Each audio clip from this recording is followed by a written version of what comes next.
खुशी के गीत गाए जा, ये जिंदगी है कौम की, तू कौम पे लुटाए जा।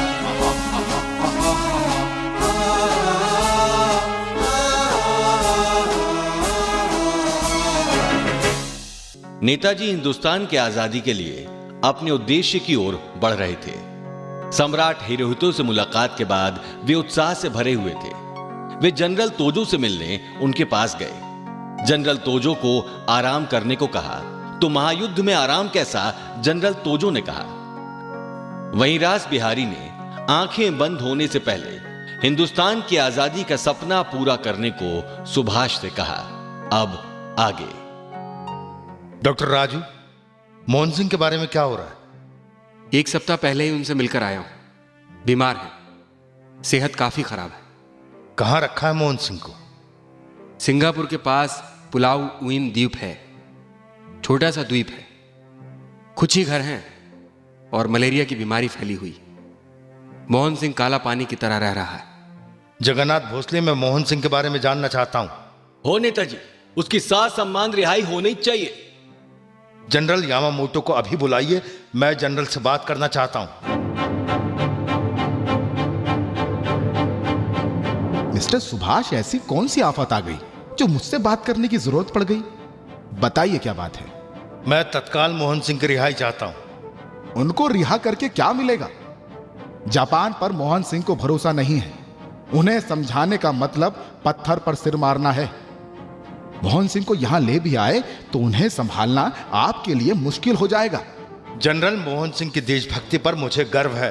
मिस्टर सुभाष, उनकी देशभक्ति पर मुझे भी कोई शक नहीं है, लेकिन उनके साथ ही निरंजन गिल, महावीर गिल जैसे लोगों ने जो गड़बड़ किया है, उन्हें लेकर मेरा अनुभव अच्छा नहीं है।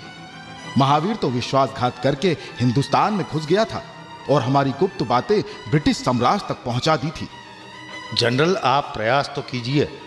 आपकी इच्छा को पूरा करने और आपके पूर्वी एशिया आने से पहले हमने गिल और महावीर की मंडली के सारे बंदियों को रिहा किया था ना। अब मेजर भूरेवाल को ही ले लीजिए। आपकी जिद के आगे हम मान गए थे, उसका क्या हुआ? अब डाकू से वाल्मीकि बन गया है वो। सैनिकों के प्रशिक्षण में भूरेवाल जितना कोई ऑफिसर रुचि नहीं लेता।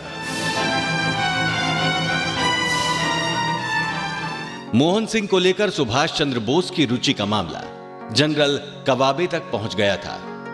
जनरल ने मोहन सिंह को लेकर फैसला बोस पर ही छोड़ दिया था और मुलाकात को हरी झंडी दे दी थी। मुलाकात की जगह चांगी का बंगला तय किया गया। डॉक्टर राजू मोहन सिंह को लेने गए।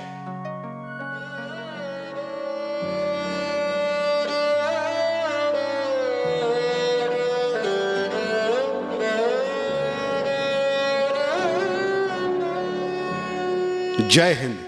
जय हिंद मोहन सिंह। मोहन सिंह, तुम्हें पहचान नहीं पा रहा हूं।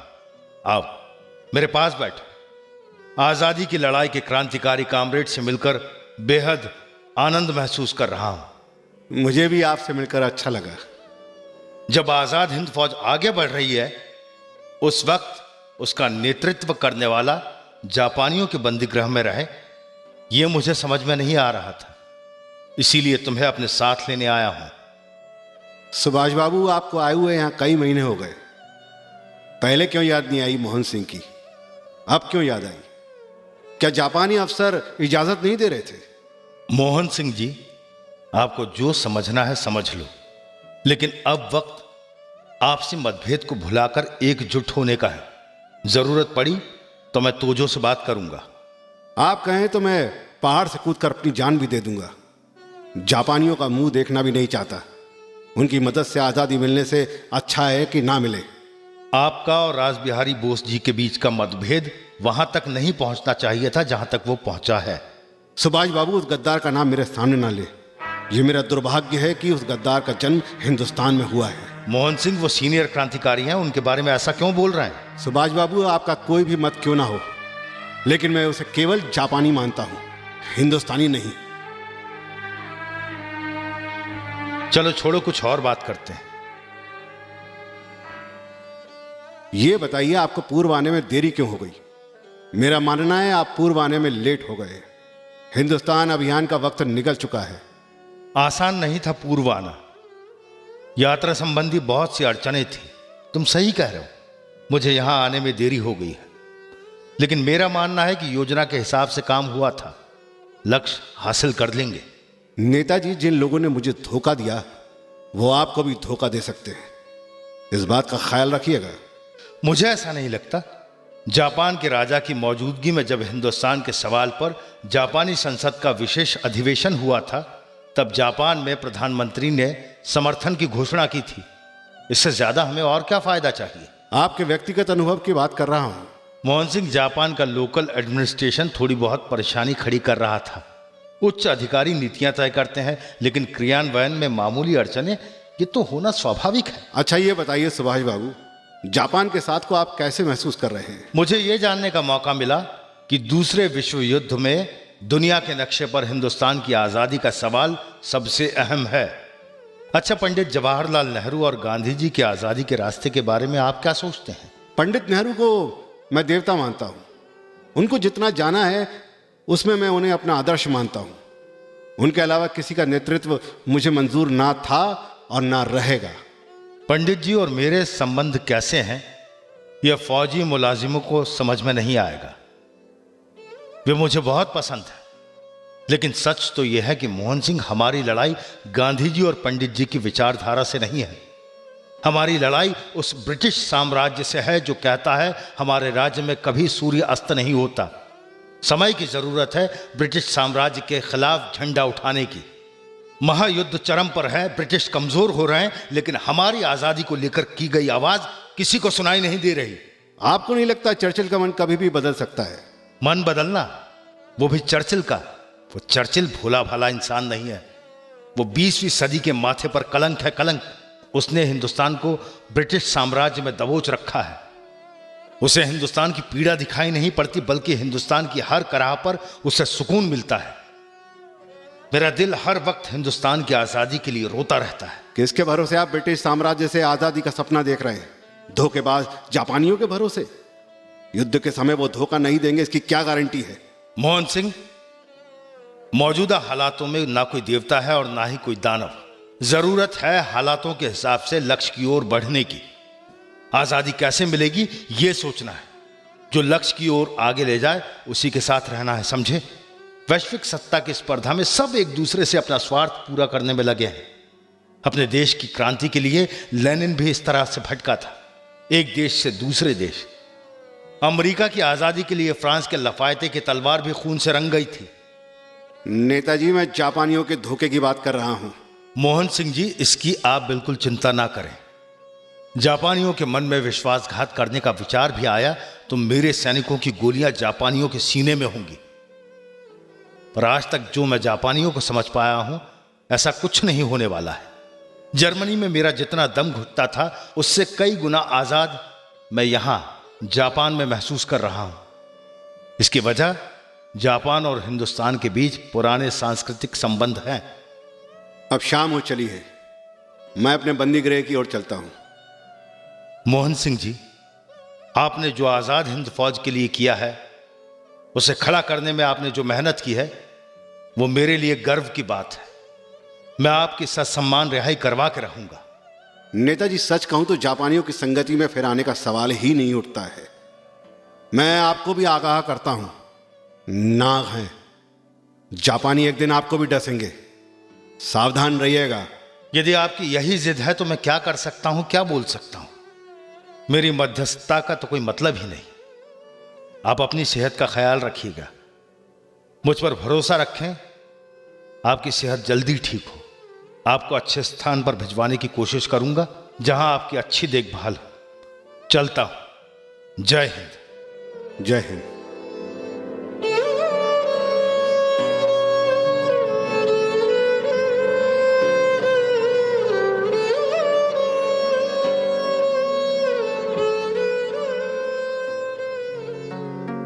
माउंटबेटन महायुद्ध में शय और मात का खेल खेल रहे थे।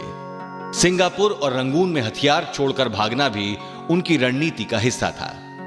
वो जापानियों को जीत के उत्साह में भरकर जबरदस्त हमले की तैयारी कर चुके थे। उच्च स्तरीय बैठक में माउंटबेटन की आवाज गूंज रही थी।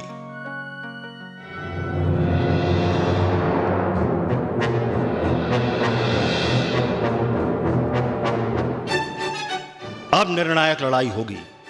इस वक्त तय करना है अब हमें आगे क्या करना है। ब्रह्म देश को जीतकर इंग्लैंड के राजमार्ग पर पूरे सम्मान के साथ कब्जा करना है, या पूर्वी समुद्र में ब्रिटिश साम्राज्य को डुबोकर निर्लज्जों की तरह यूरोप लौटना है। ब्रह्म देश के जंगलों में जापानी सेना की ताकत और चिंदविन नदी के किनारे पर आक्रमण होगा। हमारी 4 डिवीजन दुश्मन को अचानक हमला करके तहस नहस कर देंगी। ब्रह्मदेश का रास्ता खोलकर चीन को राहत पहुंचाने के लिए मैं लीडो की बगल से आगे बढ़कर दुश्मन से 2-2 हाथ करूंगा। और मेरे हवाई दस्ते धीरे धीरे जापान की सप्लाई लाइन के पुंछ से 200 मील पीछे उतरेंगे। मैं निप्पो की फौज को खत्म कर दूंगा। जनरल स्कून्स, आपका क्या प्लान है? सर, मेरी फौज पूंछ इम्फाल से पूर्व की ओर 200 मील तक तैनात है। समय पर कुमुक ना पहुंची तो मैं खुद को माफ नहीं कर पाऊंगा। General forget, India is the jewel in the crown. यदि हीरा हाथ से निकलने का दाग आया तो हमारे फौजी होने पर कलंक लग जाएगा। जो अधिकारी सेनहर्ड कॉलेज से हों वो रुकें, बाकी बाहर चले जाएं।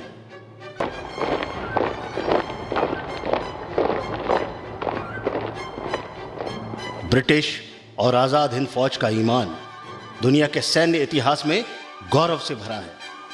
आज भी 2.5 लाख हिंदुस्तानी फौजी अपना रक्त बहा रहे हैं, लेकिन हमारे वफादार हिंदुस्तानी फौजियों को बगावत करने के लिए उकसाने की रणनीति बन रही है। हमारे प्रधानमंत्री चर्चिल इसे लेकर बेहद परेशान हैं। आपका मतलब आजाद हिंद फौज वाले? ये बदनुमा दाग है ब्रिटिश हिंद सेना की गौरव से भरे इतिहास पर। आजाद हिंद फौज को नजरअंदाज करना आत्महत्या करने जैसा है। आंखें होने के बाद अंधा होना है। क्यूबेक की गुप्त बैठक में प्रधानमंत्री महोदय ने मुझे सतर्क कर दिया है जापान के दगाबाज सुभाष चंद्र और उसके गद्दार साथियों को लेकर। वो हमारे खिलाफ जहर उगल रहे हैं। हमें उनके प्रोपेगेंडा से हिंदुस्तान के सैनिकों को बचाना है। हर हिंदुस्तानी सैनिक के मन में यह बिठाना है कि जापानी संस्कृति हिंदुस्तानी संस्कृति की विरोधी है। स्त्रियों के साथ जो जापानियों ने फार्मोसा और कोरिया और चीन में किया, वही हिंदुस्तान में भी करेंगे।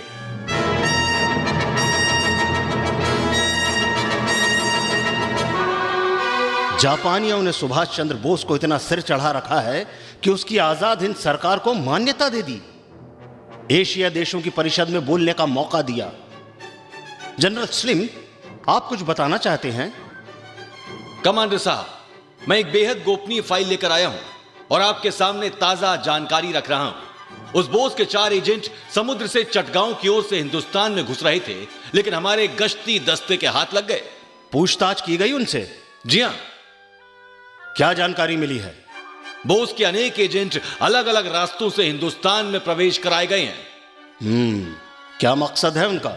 आजाद हिंद फौज और जापानी सैनिक जब इम्फाल की ओर चढ़ाई करेंगे तो उनके एजेंट हिंदुस्तान के अंदर बगावत फैलाएंगे, एयरपोर्ट उड़ाएंगे, रेलों की पटरियां उखाड़ेंगे, बंदरगाह ध्वस्त करेंगे। और यह सब के लिए ट्रेनिंग दी जा रही है पेनांग में।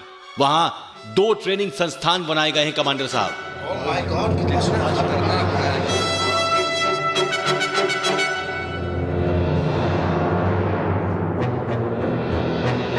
हिंदुस्तान के सभी गवर्नरों को गुप्त संदेश भेजें। वायसराय के लिए भी अलग से रिपोर्ट तैयार करें। सरहद पर निगरानी बढ़ाएं। एक भी आजाद हिंद फौज का घुसपैठी अंदर नहीं आना चाहिए। देखते ही गोली मार देना। आपको समझ में आ गया होगा मैंने बैठक से हिंदुस्तानी अफसरों को क्यों बाहर कर दिया था। बोस बेहद खतरनाक है। उसकी आवाज हिंदुस्तान के फौजियों तक पहुंच गई तो कुछ भी हो सकता है। सुना है गांधी के विरोध के बाद भी वो कांग्रेस का अध्यक्ष चुन लिया गया था। आजाद हिंद फौज की कोई खबर जनता में जाना नहीं चाहिए। सेंसरशिप सख्ती से लागू की जाए।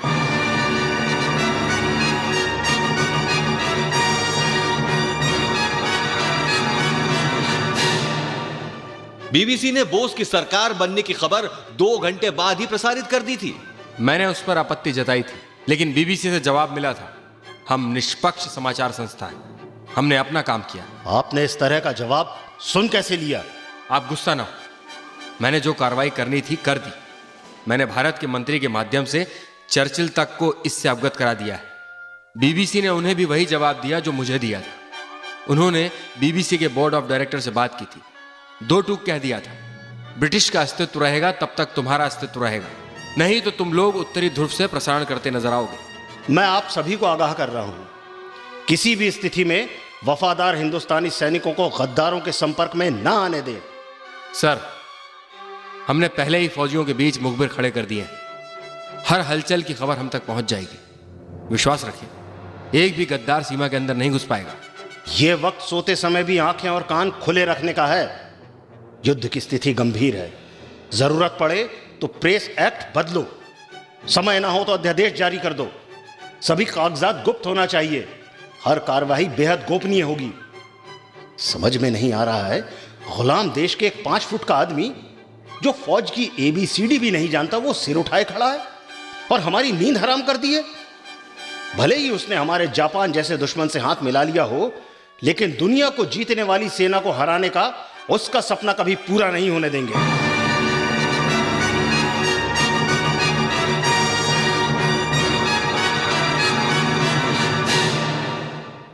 रात के समय आर्कलेक और माउंटबेटन बैठे हुए थे। उनके बीच बातचीत में वही चिंता थी जो मीटिंग में थी। उनकी बातचीत में तल्खी और डर दिख रहा था।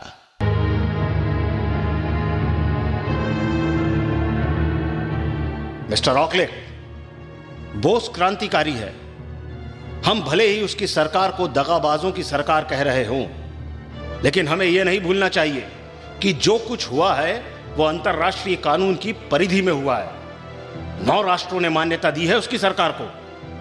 पर यदि वो खुरापाती आदमी बोस भारत का प्रधानमंत्री हुआ तो हिंदुस्तान ब्रिटिश के कॉमनवेल्थ राष्ट्रकुल का सदस्य बनेगा।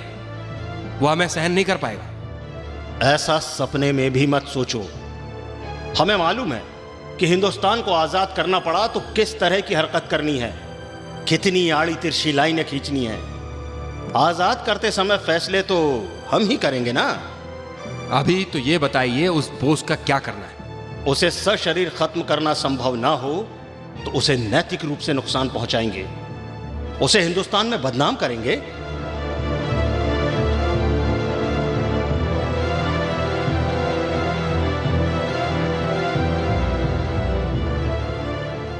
मलेशिया के ताइपिंग स्टेशन से सुभाष की रेजिमेंट की टुकड़ियां रंगून के लिए रवाना होने वाली थी। उन्हें लेने मालगाड़ी आने वाली थी। सुभाष चंद्र बोस ने शाहनवाज और कैप्टन रण सिंह को टुकड़ी के साथ रवाना होने का संदेश दिया था।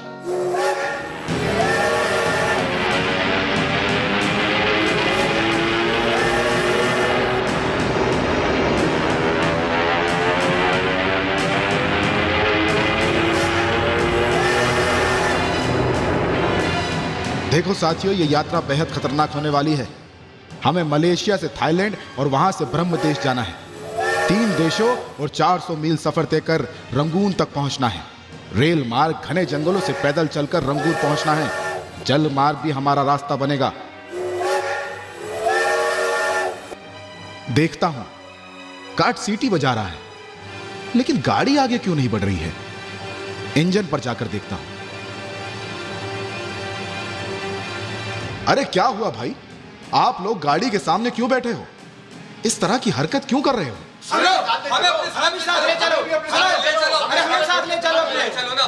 कहां?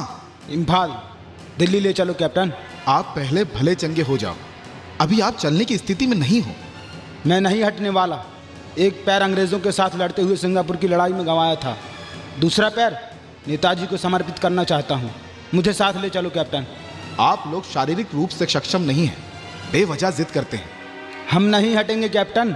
आप चाहो तो गाड़ी हमारे ऊपर से निकाल कर चले जाओ। आप लोगों के लिए खास ट्रेन भेजेंगे, आप लोगों को लड़ाई का मौका देंगे। दिल्ली जाने वालों, मेरा सलाम लेते जाना। गाना आज़ादी का दिल से गाते जाना।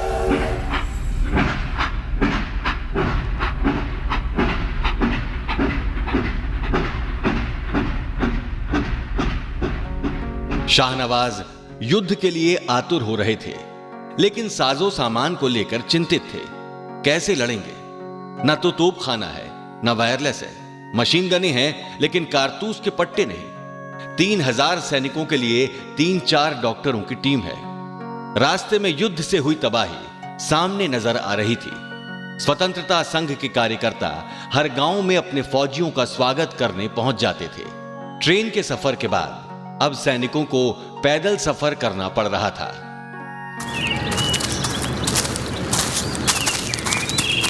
साथियों, आप सभी दिल्ली चलो अभियान पर हैं, अपनी मातृभूमि की आजादी के लिए मोर्चे पर हैं। अभी हम एक दिन में 38 मील की दूरी तय कर रहे हैं। अब हमें अपनी रफ्तार बढ़ानी होगी। कैप्टन, ये सैनिकों की टुकड़ी किसकी है? किसका लश्कर है ये? जनरल हक नेपो की 15वीं लश्कर से है। हमारे सेनापति लेफ्टिनेंट जनरल यामायुची हैं। जापानी होकर पैदल क्यों चल रहे हैं? रास्ते की परेशानियां हैं। रेलगाड़ी के लिए पर्याप्त डिब्बे उपलब्ध नहीं हैं।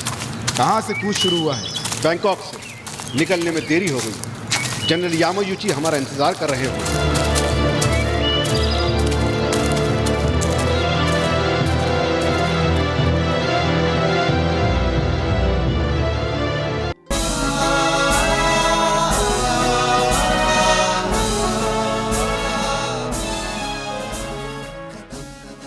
प्रस्तुति स्वराज संस्थान संचालनालय, मध्य प्रदेश शासन, संस्कृति विभाग द्वारा।